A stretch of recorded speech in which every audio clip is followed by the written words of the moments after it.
Number 2 naman na formula ay mag-ipon.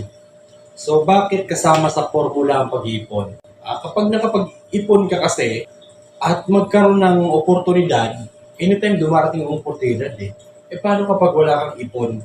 Wala kang magamit na finances? At sa pagninegosyo talaga, lamang talaga palagi ang ipunan. May punan ka, makakagamit ka ng mga mobilities, vehicles, tao, at mas mapapaganda yung simula mo, mas mapapadali ang simula mo kapag may punan ka. So, napaka-importante talaga na natututo tayong ipon.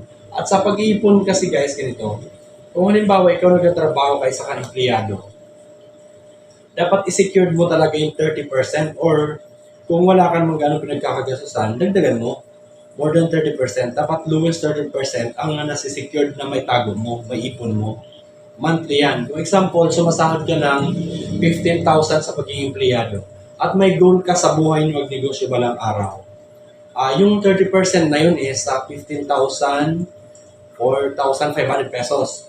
So dapat, iisipin mo na ang sinasahod mo lang talaga instead na 15,000 ay 10,500 lang. Huwag mong iisipin yung 4,500 na iipunin.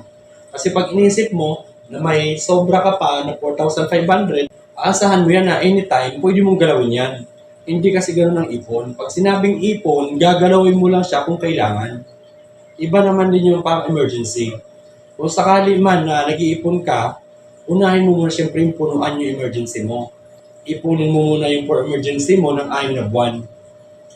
Kapag natapos mo na yung for emergency mo, saka kayo mag-ipon ng para sa future na business na iniisip mo, nasisimulan mo.